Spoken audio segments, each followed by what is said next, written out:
السلام علیکم، میں ہوں فیصل محمد اور آپ دیکھ رہے ہیں ہمارا YouTube channel views of Faisal Muhammad. آج پاکستان میں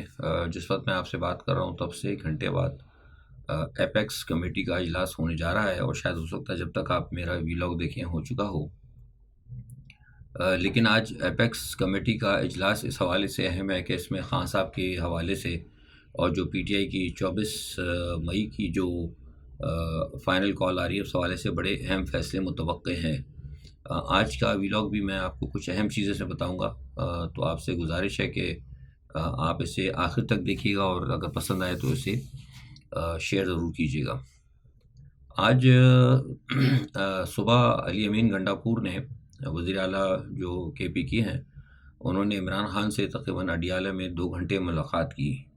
اور یہ ملاقات جو ہے اہم اداروں کے اشارے کے اوپر ان کی ایما پر کی گئی تھی۔ اور اس ملاقات کے اندر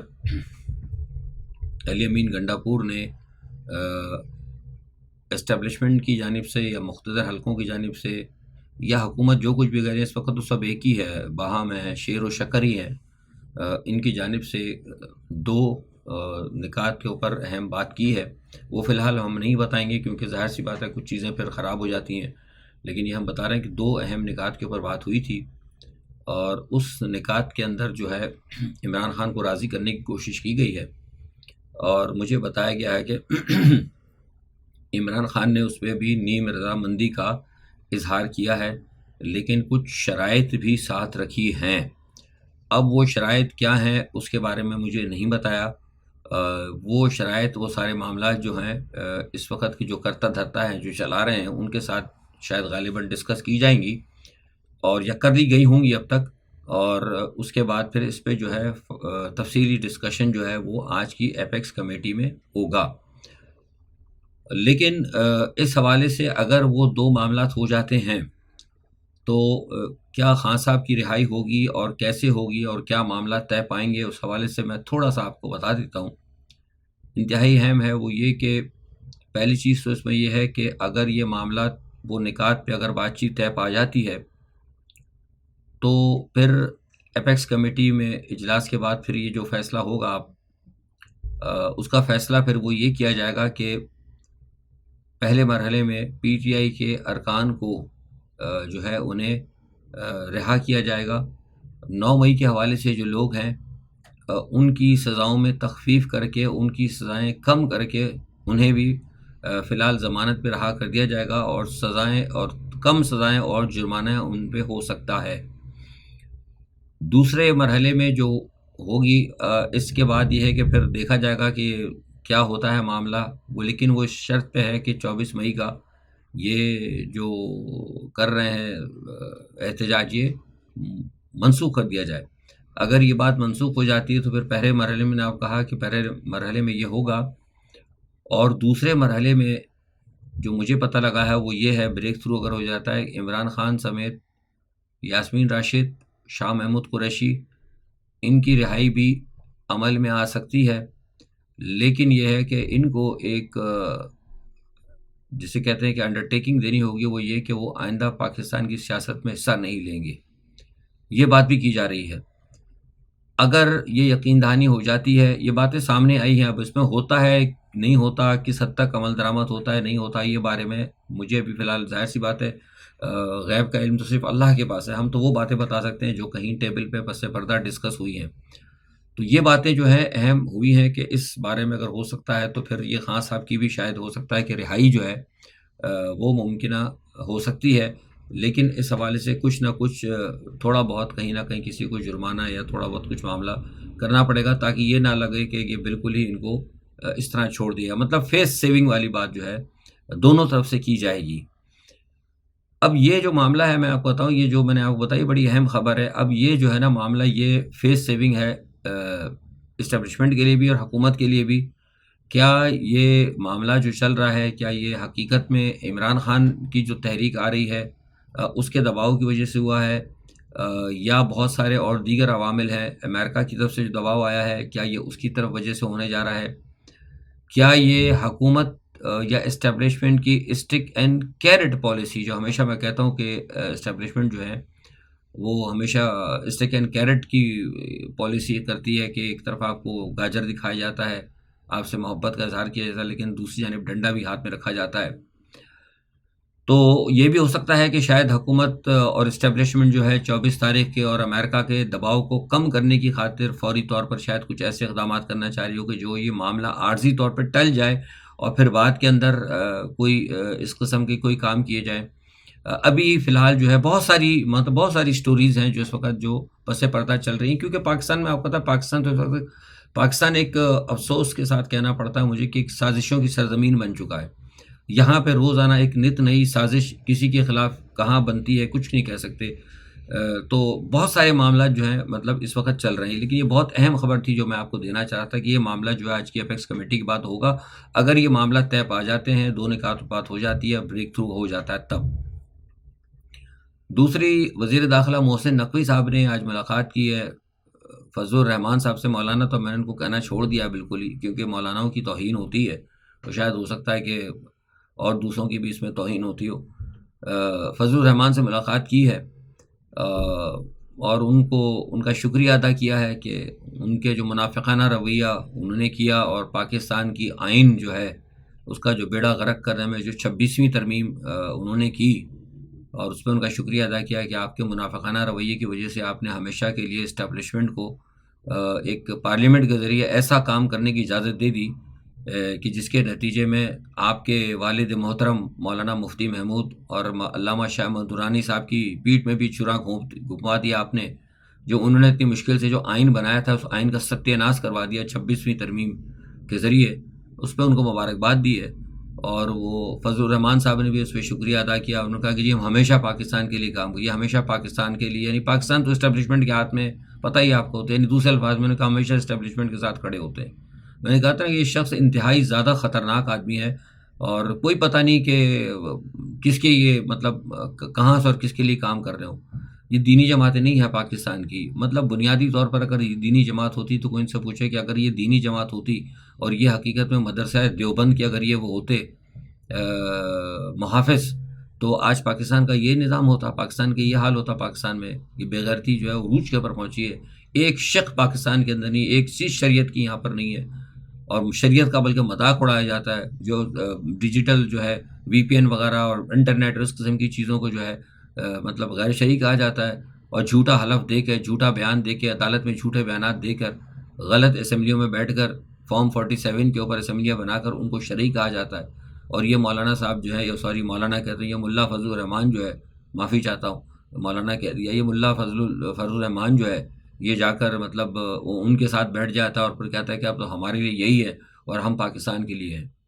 یہ فیصلہ کرنا جو ہے نا قوم کا کام ہے۔ باخودہ یقین کریں میں اس میں کہنے میں کوئی حق بجانب ہوں، میں شروع سے مسلم لیگی تھا، آج بھی مسلم لیگی ہوں، میری سوچ ہی مسلم لیگی ہے، لیکن یہ حقیقت میں کہتا ہوں کہ عمران خان جیسا جو ہے نا حقیقت میں جو پاکستان کے ساتھ سنسیئر ایسا لیڈر میں نے آج تک نہیں دیکھا، جو کم از کم وہ یو ٹرن لینا لوگ سب چھوڑ دیں، یو ٹرن سارے لیتے ہیں۔ یو ٹرن کا مطلب میں نے کہا نا کہ وہ لوگ کہتے ہیں اپنی بات سے، سیاست کے اندر جو ہے نا ہمیشہ لچک ہوتی ہے۔ ایک رستہ اگر میں ہمیشہ کہتا ہوں کہ ایک رستہ اگر سیدھا جا رہا ہے، اگر اس رستے پہ آگے جا آپ کو پتہ لگ جائے کہ وہاں پہ آ کے جناب لینڈ سلائڈنگ ہو گئی اور کھڈا ہو گیا ہے، تو آپ وہاں سے مڑیں گے کہ نہیں مڑیں گے؟ تو پھر آپ کیا کہیں گے؟ جہاں سے بندہ وہاں سے اگر جان بچانے کے لیے مڑے گا تو کیا کہیں گے؟ وہ یو ٹرن لے لیا اس نے۔ تو یہ سیاست کے اندر یو ٹرن کوئی چیز نہیں ہوتی، یہ سب بکواس باتیں، حالات اور واقعات کے ساتھ جو ہے نا کام کیا جاتا ہے۔ تو دوسرا یہ ہے کہ جو میں نے آپ سے کہا تھا نا کہ اسٹک اینڈ کیرٹ پالیسی، تو ہز ماسٹر وائز بھی آج میں نے صبح اتفاق سے ٹی وی پہ دیکھا، وہ بیٹھے ہوئے فرما رہے تھے فیصل واوڈا صاحب، اور یہ کہہ رہے تھے کہ امریکہ نے یہ کر دیا، امریکہ نے وہ کر دیا، امریکہ نے یہ جو ہے مداخلت جو ہوئی ہے، اب ان کو مداخلت نظر آ رہی ہے۔ جس وقت امریکہ نے اسٹیبلشمنٹ کی مدد سے عمران خان کی جب حکومت کو اٹھا کر پھینکا، تو اس وقت چونکہ اسٹیبلشمنٹ ساتھ تھی، امریکہ کا حکم تھا، تو اس وقت ان کو مداخلت نظر نہیں آئی۔ اب چونکہ جو موجودہ اسٹیبلشمنٹ جو کام کر رہی ہے، جو غیر انسانی جو اقدامات ہوتے ہیں، جو غیر انسانی یعنی کہ انسان کی تباہی کے لیے، اس کے حقوق کو چھیننے کے لیے جو ساری دنیا کے اندر جن چیزوں کو غیر آئینی، غیر قانونی قرار دیا گیا ہے، ان کو پاکستان میں جب قانون قرار دینے کی خاطر جب 26ویں آئینی ترمیم ہوئی، تو ظاہر سی بات ہے کہ ساری دنیا نے تو اس پہ آواز اٹھانی تھی۔ جب انہوں نے آواز اٹھائی اور کہا کہ جناب یہ غیر قانونی آپ کام کر رہے ہیں، انسانوں کے جو حقوق ہوتے ہیں بنیادی، ان کو آپ سلب کرنے کی قانون سازی کر رہے ہیں، یہ آپ نہ کریں تو ان کو پھر اب وہ اس کو انہیں مداخلت نظر آ گئی۔ آج وہ ایک امریکہ کو انہوں نے چیلنج کیا ہے، کہتے ہیں کہ آپ کیا ہیں، آپ کے پاس تو یہ ہو رہا ہے، آپ کے پاس وہ ہو رہا ہے، آپ کے فلاں ہو رہا ہے۔ بھائی وہ امریکہ میں کیا ہو رہا ہے؟ امریکہ میں وہ کہہ رہے ہیں کہ وہاں پہ انہوں نے روس کے اندر جو ہے وہاں پہ ہیومن رائٹ وائلیشن کی انہوں نے بات نہیں کی، ادھر غزہ میں انہوں نے بات نہیں کی۔ بھئی غزہ میں وہ کیوں بات کریں گے؟ غزہ میں آپ کو پتہ نہیں ہے کہ غزہ کا تو سارا معاملہ ہی وہ اسرائیل کے حوالے سے ہوتا ہے۔ آپ کے لیے اس لیے بات کر رہے ہیں کہ وہ آپ جو ہیں ان کے ساتھ مال لے کے کھاتے ہیں۔ وہ جو اسرائیل ہے وہ امریکہ سے مال لے کے نہیں کھاتا، بلکہ اسرائیل کی سارا سرمایہ جو ہے وہ اسرائیل امریکہ کا بچہ ہے۔ اس کے اوپر وہ ہیومن رائٹ وائلیشن ان کو نظر نہیں آئے گی۔ وہ ساری کی ساری اس وقت ان کی سرمایہ کاری جو ہے ساری دنیا کی جو بزنس ہے وہ سب یہودیوں کے پاس ہے۔ آپ کیا ان سے مقابلہ کر رہے ہیں؟ کیا آپ ان کو ہیومن رائٹ وائلیشن نظر نہیں آتی؟ ہماری نظر آتی ہے۔ آپ کا ان سے کوئی مقابلہ نہیں ہے، آپ ان سے لے کر کھاتے ہیں،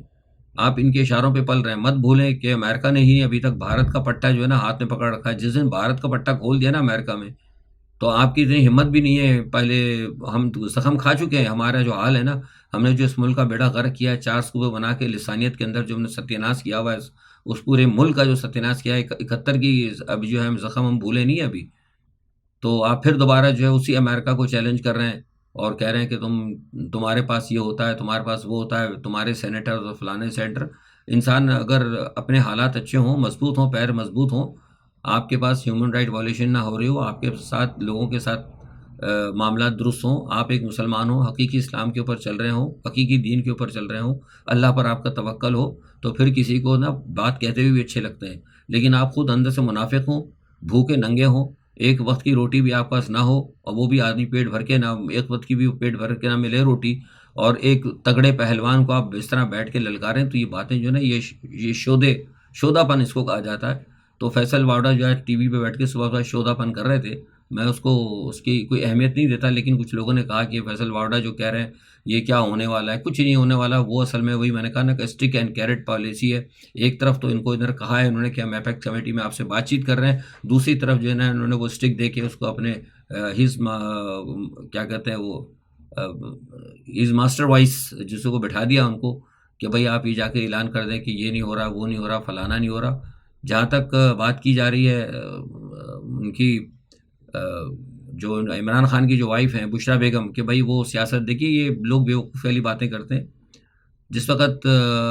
بھٹو صاحب بند ہوئے تھے تو ان کی جدوجہد نصرت بھٹو نے چلائی تھی، ظاہر شوہر ہے، کوشش کی تھی۔ جس وقت لوگ کیوں بھول جاتے ہیں، جب نواز شریف صاحب بند تھے جیل میں، تو کیا جو ہیں محترمہ کلثوم صاحبہ جو ہیں انہوں نے نہیں چلائی تھی اپنے شوہر کے لیے؟ ظاہر سی بات ہے، یہاں عمران خان ہے تو وہ اپنے شوہر کے لیے وہ کوشش کر رہی ہے، اور کرنا بھی چاہیے، ظاہر ہے اس کے شوہر ہے، اس کی جو کوشش تو کرے گی۔ تو بہرحال کسی حد تک میں سمجھتا ہوں جو کچھ کر رہی ہے وہ ٹھیک ہے، انہوں نے کہا ہے بالکل، یہ بات میں شروع سے نوٹ کہتا رہا ہوں، جو ہمارا ویلاگ جو لوگ دیکھتے ہیں ان کو میں شروع سے کہتا تھا کہ یہ جو پی ٹی آئی کی باہر کی لیڈرشپ ہے تو کمپرومائز ہے۔ یہ ادھر جاتے ہیں، ادھر کہتے ہیں ہم نکل رہے ہیں، اور ادھر فوراً ایس ایچ او کو فون کر دیتے کہ ہمیں رستے سے تم گرفتار کر لینا، اب وہ خود گرفتار ہو جاتے ہیں، جن کے ساتھ 20-25 لوگ آتے ہیں وہ ڈسپرس ہو جاتے ہیں۔ تو بشریٰ بیگم نے کہا نا کہ اب یہ نہیں چلے گا آپ کا کہ آپ ادھر سے آئیں، پہلے سے آپ مجھے کہتے ہیں کہ گرفتار کر لیں، واہ بھی ہو جائے آپ کی کہ بھائی واہ آپ نے بڑی تحریک چلائی، آپ کو تو پولیس پکڑ کے لے گئی اور کام بھی کچھ نظر نہ آئے۔ میں کہہ رہا یہ ڈرامے بازیاں شروع سے، یہ ڈرامے بازیاں ہو رہی ہیں پی ٹی آئی کے اندر، تو کم از کم اس نے یہ بات جو صحیح کی ہے۔ تو دیکھیں اب کیا صورتحال بنتی ہے، اب آج کے ایپیکس کمیٹی کی بات ہوتا ہے، کیا معاملہ ہوتا ہے، بہرحال دیکھیں۔ اور دوسرا یہ ہے کہ وزیر اعظم شہباز شریف صاحب جو آج بھی کوشش کرتے ہیں عین غین کرنے کی، لیکن آج ان کو بلایا گیا ہے مقتدرہ کی جانب سے، انہوں نے کہا کہ زیادہ آپ ڈیلے نہ کریں، اس کے اوپر آئیں اور آ کے بیٹھ کے بات کریں، ورنہ وہ ایپیکس کمیٹی سے جان چھوڑاتے ہیں کہ ان کو اب نظر آ رہا ہے موجودہ حکومت کو کہ ہم نے جو قانون سازی کر دی ہے نا، اب اس میں ان کا بھی گلا پھنسنے والا ہے۔ تو اب یہ تو پھنسا دیا ہے انہوں نے، ابھی تو 26ویں آئینی ترمیم پارلیمنٹ سے انہوں نے کرا لی ہے، اور پارلیمنٹ سے کرانے کا مقصد ہی یہ تھا تاکہ کل کو جب امریکہ کی طرف سے یا برطانیہ کی طرف سے یا کہیں عالمی سطح پر، ایون اگر یونائٹڈ نیشن کی طرف سے بھی اگر کوئی بات اگر ہوتی ہے تو یہ کہہ دیں گے جناب یہ تو عوامی نمائندوں نے کی ہے، تو پارلیمنٹ نے کی ہے، ہماری پارلیمنٹ نے پاکستان میں قانون بنایا ہے۔ جس سے بچنے کے لیے جو ہے نا یہ کام ہمیشہ کے لیے لوگوں کو نا غلام بنا کر لوگوں پر ظلم اور ستم کرنے کے لیے انہوں نے پارلیمنٹ کے ذریعے سے یہ جو آئین جو جو آئینی ترمیم جو 26ویں کرائی ہے، جس کے اندر اس فضل الرحمان نامی شخص نے جس نے سب سے بڑا کردار ادا کیا ہے، میں سب سے زیادہ گناہگار اس شخص کو سمجھتا ہوں۔ میرے نزدیک نہ شہباز شریف اتنا گناہ گار ہے، نہ زرداری گناہ گار ہے، یہ شخص سب سے زیادہ گناہ گار ہے، کیونکہ یہ دو تو بالکل ان کے ہاتھ کے اندر بیٹھے تھے اور ان کے پاس اتنی پوزیشن بھی نہیں تھی۔ یہ شخص جب اپنی ذرا سی بات ہوئی تو یہ 3 لاکھ بندے لے کے سپریم کورٹ کے آگے پہنچ گیا، لیکن جب پورے آئین کے اوپر جو ہے شب خوں مارا جا رہا تھا، جب آئین کی پیٹھ پہ چھرا گھونپا جا رہا تھا، تو یہ شخص 10,000 بندے لے کے نہیں نکلا۔ آج کے لیے اتنا ہی، اپنا بہت خیال رکھیے گا، اللہ حافظ۔